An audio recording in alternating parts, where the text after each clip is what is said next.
So, what's good? Right now is the time where pushing to grow the YouTube page, do more creative shit for myself and whatever, for whoever's interested, but mainly for myself because I don't know, I just be dying to do creative shit. And you don't always have people around that be willing to be part of that. So you gotta kinda like do it on your own, which is good to do anyway.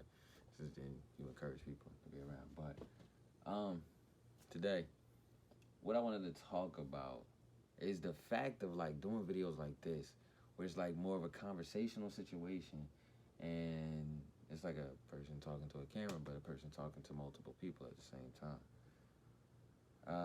I watch a lot of these videos on YouTube.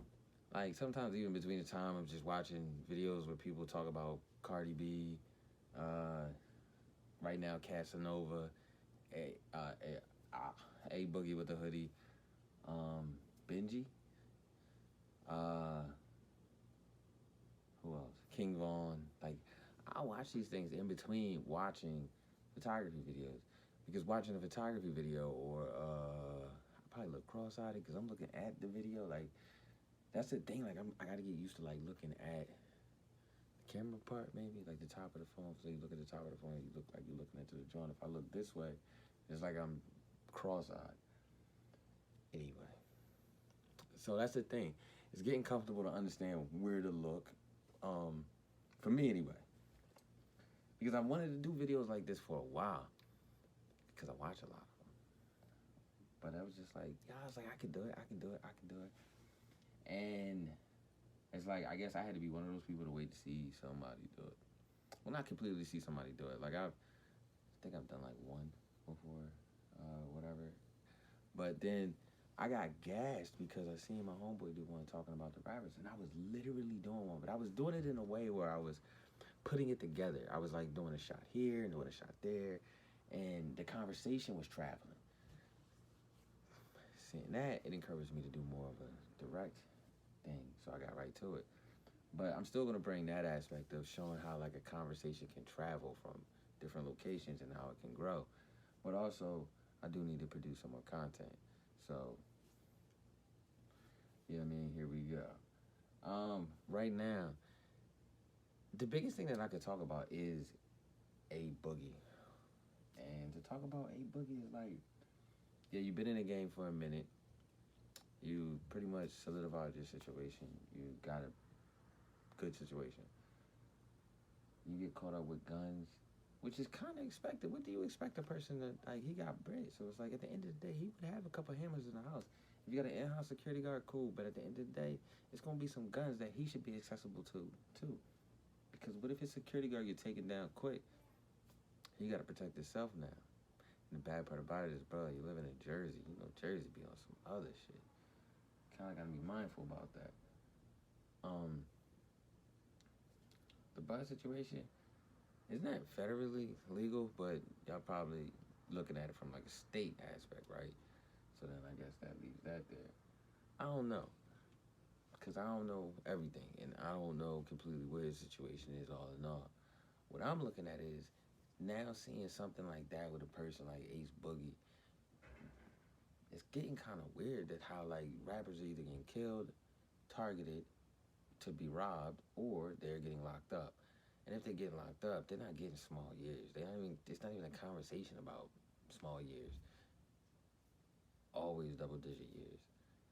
So the thing is, this again, it's weird to see these videos, and then even to be interested in giving my side, a perspective, my perspective about, yo, if you decide to go out here and be a rapper, please, I'm looking dead at this. I need to look at this. Well, I still looked over here when I did the second one, so it's like here. If you decide to go be a rapper, if you decide to take this career seriously, be mindful about what you're doing with yourself and how you putting yourself out there. Think about how you maneuvering. Think about the management you signed to. Think about the label that you decide to lock in with. Think about all of that. And think about is being independent more important, or, you know, building from the ground up, or finding a way to build from your ground, you know what I mean, from your center in space. Maybe changing the dynamic of how the universe universal energy is in your area. That might help somewhere. You know what I mean? It may help maybe spawn some genuine interest or some genuine guidance to get into that goal as far as like having a musical career that actually is prosperous instead of ending with, you know what I mean? Or 20 years. So it's like, Boogie with the hoodie, nobody's gonna know until what happens. You're not really gonna know much of that. So for me, it's not just focusing on his story, it's focusing on a lot of people's story. Like, you know what I mean? You had one record out. Some of these people had one record. One record. And what happened, that one record, they went to jail and spent about 10 years in jail and then come home and what? Like, right now, Casanova. If you take Casanova, for instance, Casanova literally is like, if you put a millionaire in prison and it's a RICO charge, he's liable to snitch or he's going to tell.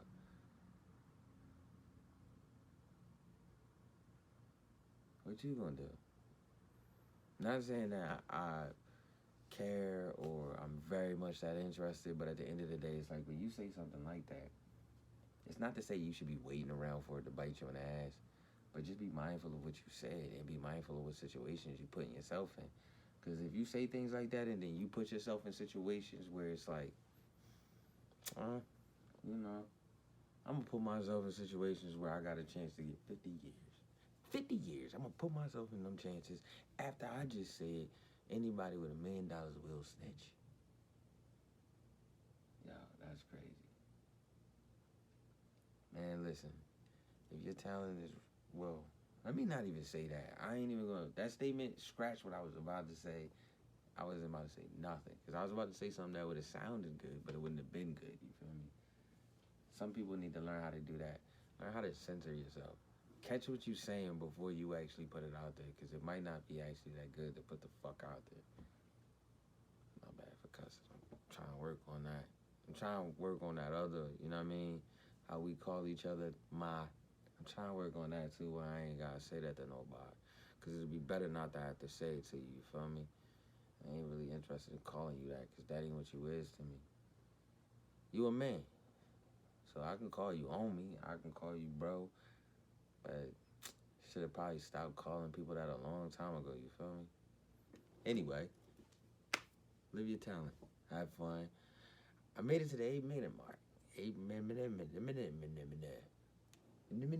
So basically, we was talking about Ace Boogie and Casanova, and watch out how you going to be in a rapper. Every time I do a video, I'm pretty much probably gonna say that, man. Be mindful about how you going and stuff. Yo, I don't really like saying that. I probably won't ever say it, but listen, if you want it, the like and subscribe shit. But if you want to, please leave in the comments stuff that you would like to see me do. Also,